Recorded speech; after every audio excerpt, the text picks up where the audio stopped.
Right, what's happening? We are back. So this weekend we have a fight night, UFC Apex.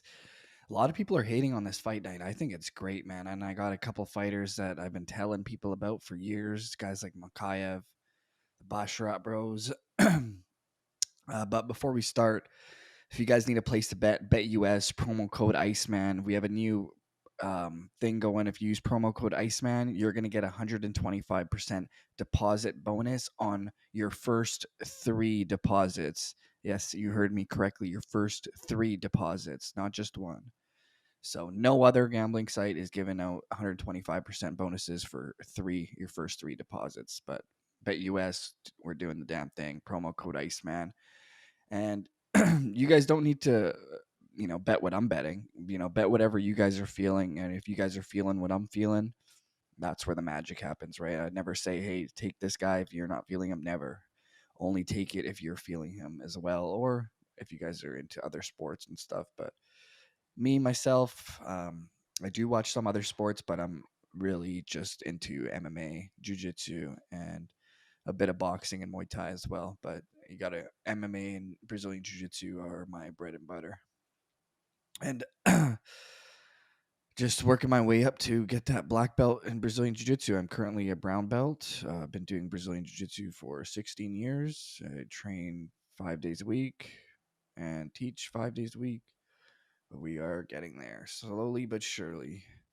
So this weekend, you got in the main event, Jairzinho Rozenstruik taking on Shamil Gaziev. Man, Jairzinho Rozenstruik, he has not been looking good as of lately. You know what I mean? I mean, he's a guy who came into the UFC with some hype and he had some vicious knockouts. And then, he's only got one win in his last four fights. And that one win is over Chris Dawkins, who is also on a losing streak. But to be fair, Jairzinho Rozenstruik is fighting top guys. Like he lost to Curtis Blades, that guy's top five. Alexander Volkov, that guy's top five.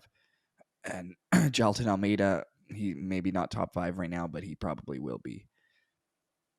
So he's losing to top guys, and now he's fighting, Shamil Gaziev. Not too many people know who he is.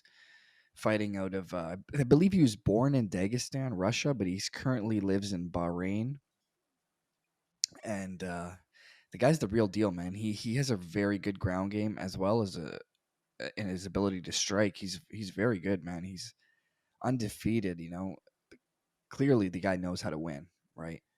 So I gotta go with Shamil Gaziev. The fact that he's only minus 150 does scare me a little because it's like, what do they know that I don't? It's very strange that he's only minus 150, but hey, thing with heavyweights, they'll only need to land one. And thing about Jairzinho Rozenstruik, he hits extremely hard. And Shamil Gaziev, he's never fought the same level of competition Jairzinho has, but I do think he's got more tools to win, right? If he's able to get this fight to the ground, it's over for Jairzinho.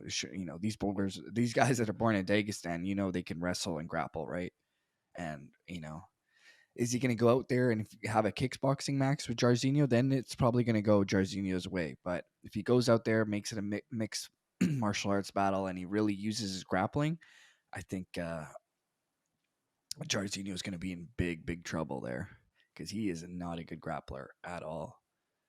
Horrible. This one's interesting. Vitor Petrino, 10-0, taking on Tyson Pedro. So if you guys don't know, Vitor Petrino, the Brazilian fighting out of Manaus, Brazil, coming off some decent wins, beat Modestas Bukauskas, knocked him out, beat Marcin Prachnio. But the thing is, he's never fought anybody, at least in the UFC, with, the name and experience as a Tyson Pedro. Tyson Pedro's been, he's only got 14 professional fights, but he's been doing the damn thing for a long time. I think his first fight in the UFC was, let's see here, 2016 was his first fight in the UFC. So, it's 2014 now. That's, 8 years later. He's still in the UFC. That's what I mean. He's been in the UFC since his fourth MMA fight, and he's got big wins. He's beat Khalil Roundtree, beat Paul Craig. Now, I think if he fought Khalil Roundtree now, I think Khalil might beat him, to be honest. Um, but man, so they have a similar opponent in Modestus Bukauskas, and Vitor Petrino absolutely destroyed Modestus Bukauskas, and Modestus Bukauskas. So I'm probably pronouncing it wrong. It's a very difficult name to pronounce, but he uh, he dominated Tyson Pedro in that Makachev Volkanovski card. Out and won a decision, but got to go with Vitor Petrino on that one. I think he's going to dominate Tyson Pedro. I've not, to be honest, I've not been really too impressed with Tyson Pedro, so I'll go with Vitor on that one. Now, this is the guy I've been telling you guys about for years now. Since I've started this channel, I've been on this guy's nuts because he's insane. The Punisher, Muhammad Makayev. I'm telling you, he is the best fighter at flyweight, and he will be your next UFC champion. Even if, let's say, he somehow gets caught, loses this fight, I still see him being a champion one day. Only 23 years old. Look at the age, 23. And this guy is insane. 11-0 as a pro, but that's not including his amateur record. If you include his amateur record, he's 34-0. 34 wins, 0 losses. If you include his amateur record, he had a very long amateur career because he was so young at the time. Dude, he's insane, man. I've been telling, like, he dominates his fights. Like what he did to Tim Elliott, he destroyed Tim Elliott. Tim Elliott's a savage. Like Muhammad Makayev, this guy is the real deal. Born in Dagestan, Russia, but he currently lives and fights out of Manchester, England. Very strange how that happened. But man, I've been telling everybody about Muhammad Makayev since the kid was like 18, man. He is so good. He's going to be your next champion in that UFC flyweight division. And I just don't think, even if, I swear, if he fought Pantoja tomorrow, he would be the favorite. I can guarantee you he would be a favorite against everybody in that flyweight division, hands down. He's your next champ. Muhammad Makayev is going to absolutely destroy Alex Perez. Unfortunately, Alex Perez is a very good fighter. Don't get me wrong. He's fought everybody. His last fight was against the champ, I believe. Yeah. Let me check here. Yeah, his last fight was against the champ, Pantoja, had some injuries, and then before that, he actually fought the former champ in Davison Figueiredo. So he's coming off 2 straight losses, both of them against the champ or former champ. But he's got, some big wins. Beat Jussier Formiga, former Jiu-Jitsu world champion. Alex Perez, he hits hard, a very well-rounded game, but I just think he's going to have a very difficult time with Muhammad Makayev. I think Muhammad Makayev beats him everywhere. I think he's the better striker and he's better grappler. And the kid knows how to win, man. 34 fight win streak. That's including his amateur record. And this kid's going to be your next champ one day. I can guarantee you that. Do not blink when this guy fights, man. He's so exciting. And it's very difficult to find guys who are such good finishers at that, lightweight class, 125 mode. He is for real. Now, this is an interesting fight. Umar Nurmagomedov taking on Baksat Almakhan. So, Umar Nurmagomedov, this guy was a guy they were throwing in for the title picture, right? Like I think he was scheduled to fight Corey the Sandman Sandhagen, and Sandman is like number 1 or number 2 in ranked in that division, and now all of a sudden you're fighting some no-namer who's actually insane, 17-1, guys from Kazakhstan who's 17-1, no name, but he's probably a very tough fight. He's got like a 9 or 10 fight win streak. This is a dangerous fight for Umar Nurmagomedov. He's the number 1 ranked in Kazakhstan for bantamweights, and he's the number 1 ranked in all of Asia for bantamweight. So this guy is insane. And he is a huge underdog, plus 800. Umar, minus 1,500. So if you guys don't know Umar Nurmagomedov, if you guys been living on the moon and you don't realize his last name is Nurmagomedov, he's Khabib's cousin. Also, his brother, Usman Nurmagomedov, is the champ in Bellator. They're absolute savages, these guys. And if you talk to anyone, they will tell you the number 1 guy in training, obviously in competition is a little different, but in training, the best fighter out of that Dagestani camp is Umar. He's better than Usman. He's better than Islam, they say. And they say he's better than Khabib. Now, is he able to go out there and dominate, the high level competition as a champion like Khabib did? No, not yet. But give him a chance. The guy's 16-0. He's never lost, right? He has potential to be the best Nurmagomedov, and out of even be better than Islam. I think he's got that opportunity, man. The guy's insane, absolutely insane. He can strike, he can grapple. He is one of the best strikers in that division, and he's actually a grappler. He came up as a grappler, and this Beksak guy is for real too, man. I don't know, like, so let me check here. Yeah, he has never fought in the UFC before. He's never fought in the UFC, and he's arguably fighting the number one guy at bantamweight. Now, is he the champ at bantamweight? Obviously not. But when I mean he's the number one guy, I mean he will be the favorite against everyone, including the champ. Right? If Umar Nurmagomedov fights Sean O'Malley tomorrow, he's going to be the favorite. Is he the number one ranked bantamweight? No. Is he the champ? No. But he's the best guy in that division because he's the favorite going into any fight in that division. Same thing with Shavkat Rakhmonov. He's not the champ, but if he fights the champ, I can guarantee you he'll be a heavy favorite going into that Leon Edwards fight, right? Same with Hamzat.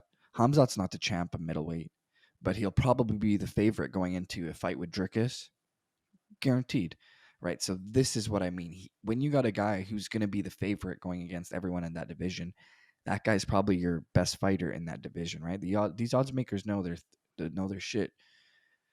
So these guys don't play games, man. And so I do think Bexat is going to make it competitive, right? Clearly, he's got some skills, you know what I mean. But unfortunately, they're giving him a very, very difficult task. Now, this might be very similar to an Arman Sarukian Islam Makhachev fight, where yeah, Arman Sarukian did lose every round, but he did so competitive against Islam that you really seen, oh, this guy is for real. So I think you're going to see that with the Bexat fight. I think he's going to make it a little competitive. I do, but I think Umar, he's the real deal, man. You can't say anything about a guy like Umar Nurmagomedov. He's absolutely insane. And when you talk to everyone who trains at AKA with these guys, everyone's saying Umar's the best guy, even better than his brother Usman, who's also a savage, probably should be in the UFC soon, and his boy and his cousin or whatever Islam. I'm not sure if they're, or I think his cousins could be, but whatever, same thing. They're like family, all those guys. But that's gonna be crazy, man. Because Umar, this guy, he was one fight away from a title shot. If he beat Corey Sandhagen, he would have got the title shot. Now all of a sudden, he's fighting a guy who's never fought in the UFC before. Very strange why they would do that. Because maybe it's because no one wants to fight him. Obviously, Sandman accepted the fight, but maybe no one else wants to fight him. So Raul Rosas Jr., they're rescheduling the fight against Ricky Tercios. I already gave you my prediction. I think Raul Rosas should get the victory. Obviously, um, he got sick last week or something at the pull day of, but very strange. I don't like that because now you got to weigh in twice, right? So he just cut weight last week. Now he's got to cut weight again. I think both of them do. So very, very weird. But hopefully, they get paid and hopefully he's feeling better for this week. But I'll go with Raul Rosas on that one. Matt Schnell taking on Steve Urseg. So Steve, the Astro Boy, his third fight in the UFC. His first two, he fought, no namers and David Dvorak and Alessandro Costa. One decision, unanimous decision over both those guys. Now he's taking on one of the most experienced guys in that division, Matt Schnell. Man, that Matt Schnell fight with Sumadarji, where he was hurt, came back, got the triangle, insane. I am gonna go with Steve, the Astro Boy, just because Matt Schnell's chin is a little gone, in my opinion. I mean, the thing is, he might be able to get it done because don't count out Matt Schnell because he's fought way more experienced guys. He's fought a lot of top guys in that division. He's fought Luis Smolka, fought the current champ Pantoja, Brandon Royval, who just fought last weekend. He's fought everybody in that division, all the top guys. So Steve has not faced the same level of guys, but Matt Schnell has not been looking too good, and his chin seems a little suspect to me. So, but I might stay away from that one. But he's a huge favorite, minus 340. Geez. Eric Anders, your boy, huge favorite against Jamie Pickett, um, former uh, football player, and Eric Anders. I'll go with Eric Anders on that one. I think he should be able to get that one done. Joel Alvarez taking on Ludovic Klein. I believe this fight is canceled. Um, if you guys see the height difference here, so they're both lightweights, 155. Ludovic Klein is 5'7", and Joel Alvarez is 6'3". Huge height advantage for Joel Alvarez.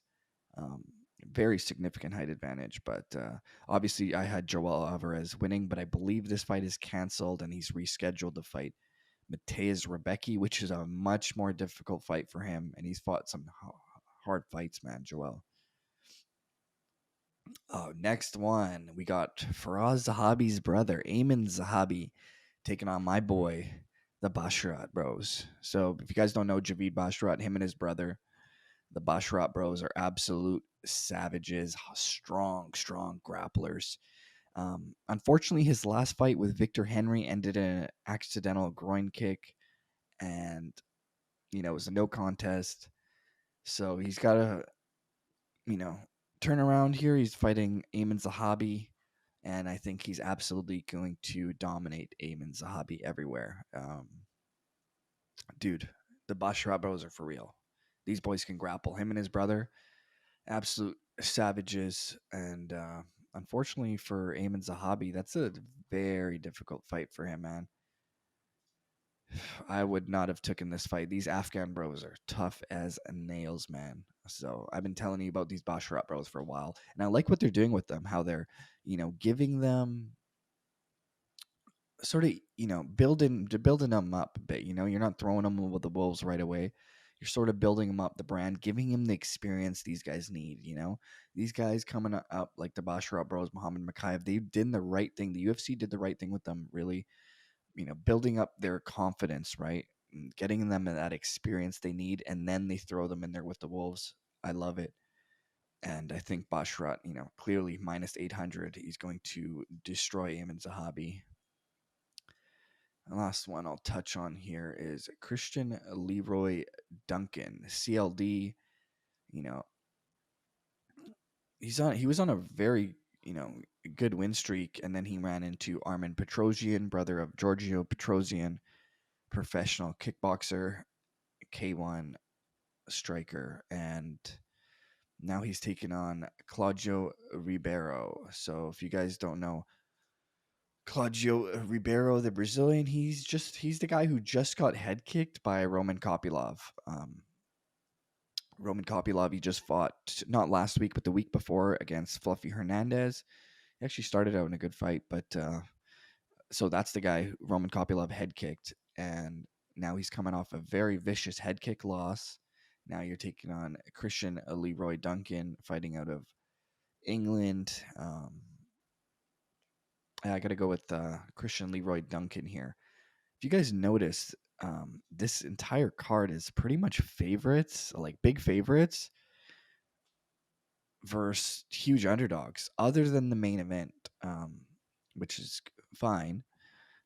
But this is one of those cards where they're just building these guys, make sure they're ready for the big test, like, Muhammad Makayev, Umar Nurmagomedov, Raul Rosas Jr., the Basharat, Javid Basharat. Like, they're really just using them. This is the builder card. So I really think most of these favorites, 95% of these favorites, are going to win this weekend. And, you know, I'd like to see what the method of victory is, because even putting a parlay, if I wanted to parlay Muhammad Makayev with Umar and the Javid Basharat, it's not even worth it, man.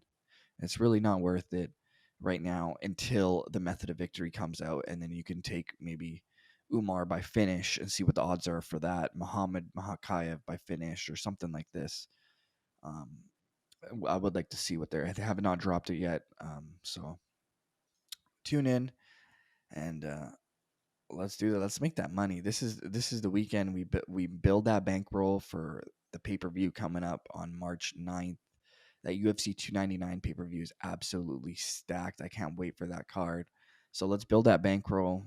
Hopefully you guys got some picks. I got a few, but I'm really waiting for the method of victory so I can see that, and then yeah, I'll post it. And good luck.